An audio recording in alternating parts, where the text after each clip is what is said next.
Hello friends, welcome to S G mobile. आज हमारे पास एक सैमसंग का A14 फ़ोन आया हुआ है, A14 5G। इससे हम प्रोग्रामिंग करेंगे आज। इसमें जो कॉमन इशू आता है, इसका हेल्थ जो है ख़राब हो जाता है। तो हमारे कुछ भाइयों ने हमें सजेस्ट किया था कि इसके ऊपर भी एक वीडियो बनाई है, तो इसके लिए आज एक वीडियो बनाई है। तो सबसे पहले कार्ड को आइडेंटिफाई कर लेंगे। इस ईओफएस को रिपेयर करने के लिए आपके पास इसका सिक्योरिटी होना चाहिए।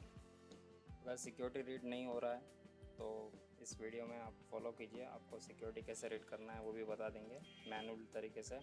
और अगर रीड करने में कोई एरर भी आ रहा है तो भी आपको बताएंगे इसमें कैसे उसे रीड करना है। तो हमारा कार्ड आइडेंटिफाई हो चुका है। इसमें जैसे कि आपने देखा ऊपर जीपीडी एरर था, इसकी वजह से ये प्रॉब्लम आ रहा है फ़ोन में। और मॉडल देख लीजिए, A14 5G है। हम इसका सबसे पहले बैकअप बनाएंगे सिक्योरिटी का। इसकी डंप लेने की कोई ज़रूरत नहीं है, इस फ़ोन में डंप की कोई ज़रूरत नहीं है, सिर्फ फ्लैश फाइल चाहिए।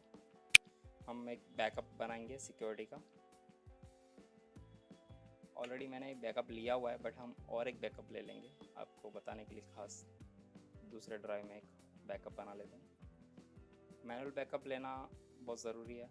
कभी कभी जो हमारे ओल्ड बैकअप में मिक्स हो जाता है नया बैकअप, इसके लिए हम रिस्क नहीं लेंगे, इसे हम अलग से एक बैकअप बनाएंगे।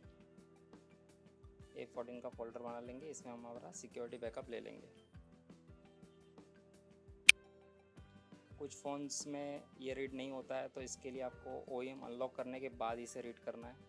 कोई कोई कार्ड का हेल्थ जो है ख़राब हो जाता है तो ये बैकअप लेने नहीं देता, एरर आ जाता है। तो आपको सबसे पहले उसका OEM जो है अनलॉक कर लेना है। OEM कैसे अनलॉक करते हैं वो भी आपको आगे बता देंगे। यहाँ पर हमारा बैकअप हो चुका है और हमेशा इसका OEM जो है OTP अनलॉक जो है इसे अनलॉक कर देंगे। ये जो लॉक दिख रहा है आपको, और ये अनलॉक हो चुका है वन क्लिक पे।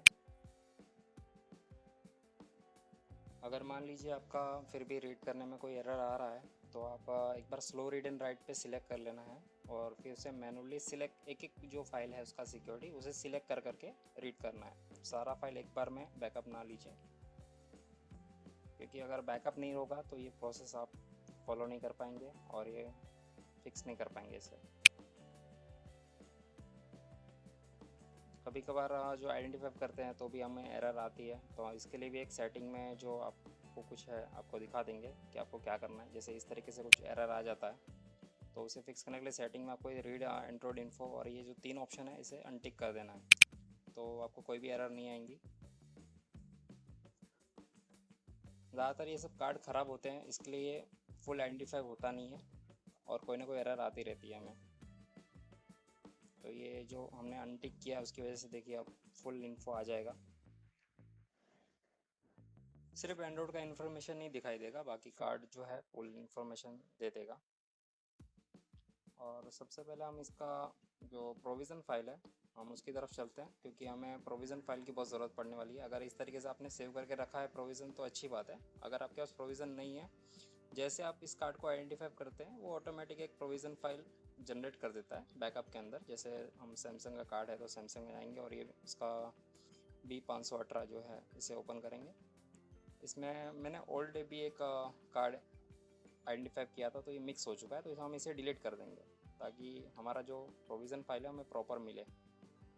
तो इस फोल्डर को हम एक बार डिलीट कर देंगे और इसे एक बार फिर से आइडेंटिफाई करेंगे।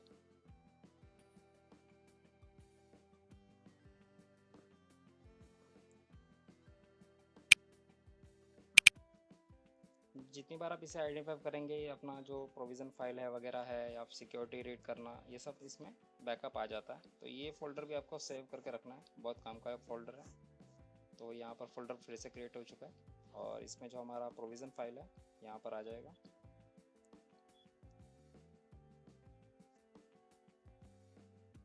ये आ गया हमारा प्रोविज़न फाइल। तो इसमें भी एक चीज़ है कि अगर आप फॉर्मेट करने से पहले जो प्रोविज़न लेते हैं वो अलग है, और फॉर्मेट करने के बाद एक प्रोविज़न बनता है वो भी अलग है, तो इसमें ध्यान देना है।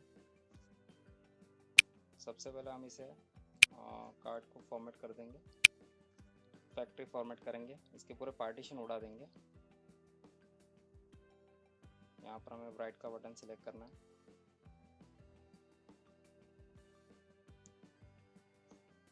और एक कार्ड फॉर्मेट हो चुका है।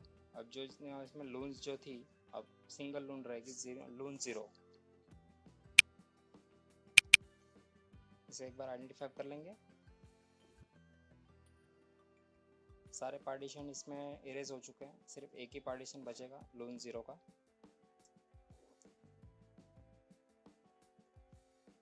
तो ये फॉर्मेट हो चुका है। अब इसे हम हमारे प्रोविज़न फाइल से इसे वापस, इसके पार्टीशन वापस लाएंगे। अब देखो इसमें 2 प्रोविज़न फाइल है, हमें इसमें पहला वाला सिलेक्ट करना है।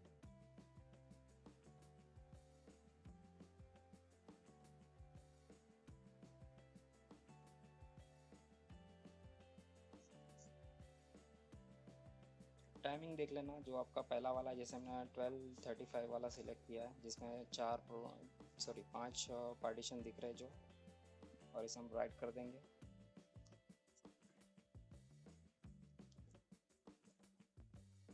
यहाँ पर हमारा कार्ड जो है फॉर्मेट हो चुका है। अब इसे प्रोग्रामिंग करने के लिए आपके पास अगर कोई डंप नहीं है तो कोई ज़रूरत नहीं है, हमें सिर्फ फ्लैश फाइल की ज़रूरत है। फ्लैश फाइल ज़रूरी है और इसका सिक्योरिटी बैकअप। यहाँ पर हमारा कार्ड एकदम फॉर्मेट हो चुका है, रेडी है, सारे पार्टीशन एकदम तैयार है। सबसे पहले इसका जीपीडी क्रिएट करेंगे, तो हम इसके जीपीडी कॉलम में जाएंगे और हमारी जो फ्लैश फाइल है उसमें से हम इसे सीएससी फाइल देंगे। सिर्फ हमने डेस्कटॉप पे इसका फाइल ऑलरेडी रखा हुआ है, ये रहा फाइल। इसमें सीएससी फाइल को सिलेक्ट करेंगे। सिलेक्ट करने पे ऑटोमेटिक वो अपना जीपीडी क्रिएट कर लेगा, हमें कुछ करने की ज़रूरत नहीं है। और एक बार हम इसे आइडेंटिफाई करेंगे तो आप देखेंगे कि इसका जो पार्टीशंस वगैरह सब ऑटोमेटिक जनरेट हो चुका है। सिर्फ एक सीएससी फाइल से हमारा आधा काम यहीं से सॉल्व हो जाता है।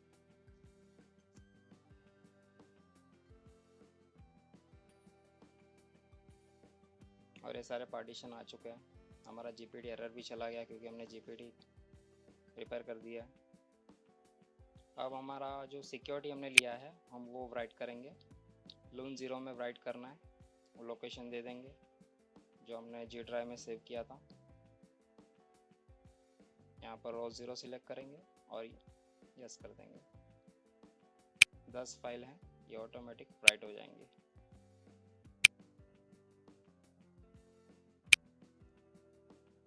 यहाँ पर हमारा सिक्योरिटी भी राइट हो चुका है, 1 मिनट के अंदर ये हो जाएगा। एक बार फिर से आइडेंटिफाई कर लेंगे और इसमें दिखा देंगे, इसमें IMEI नंबर भी शो कर देगा।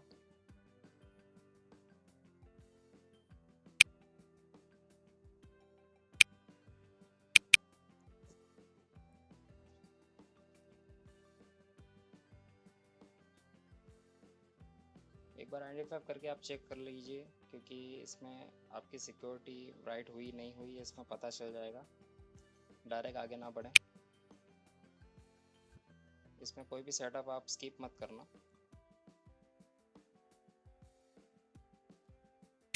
सेटिंग में हमें वापस ये तीनों को अनटिक कर दिया था, इसे टिक कर देंगे, रेडियो इन्फॉर्मेशन वगैरह, तभी इसमें IMEI नंबर शो करेगा।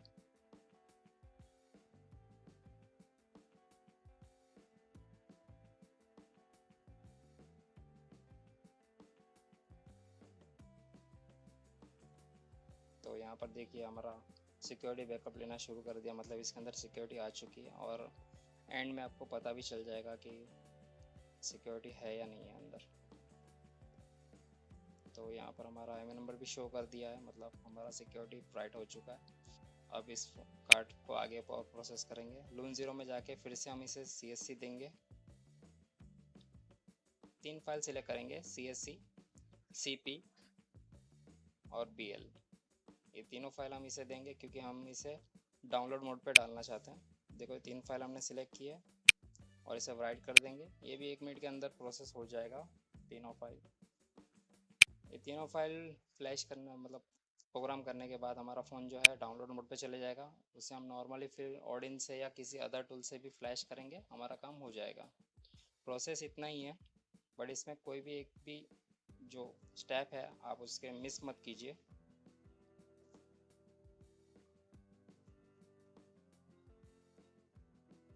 और बैकअप लेना बहुत ज़रूरी है। तो बैकअप कैसे भी करके बैकअप लेना है। बैकअप में दिक्कत आ रही है तो एक एक करके के फाइल सिलेक्ट कीजिए, EFS बैकअप लीजिए, सिंगल सिंगल फाइल लीजिए, एक साथ नहीं होता कोई दिक्कत नहीं।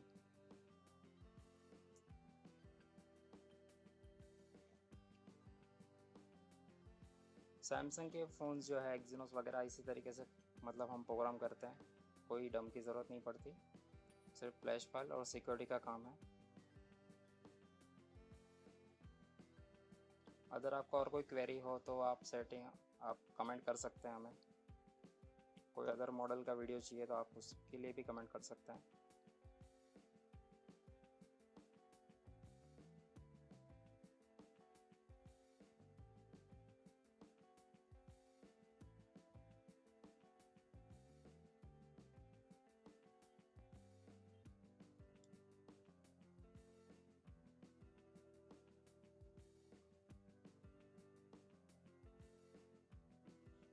तो यहाँ पर हमारा जो प्रोग्रामिंग जो है वो हो चुका है, और सबसे पहले इसका आइडेंटिफाई करेंगे एक बार।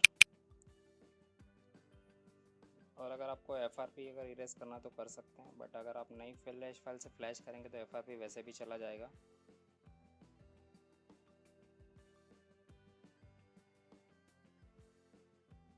तो हमारा फाइनल इन्फो जो है अब आ चुका है। यहाँ पर कोई एरर नहीं है, इसमें कोई GPD एरर नहीं, कुछ भी नहीं।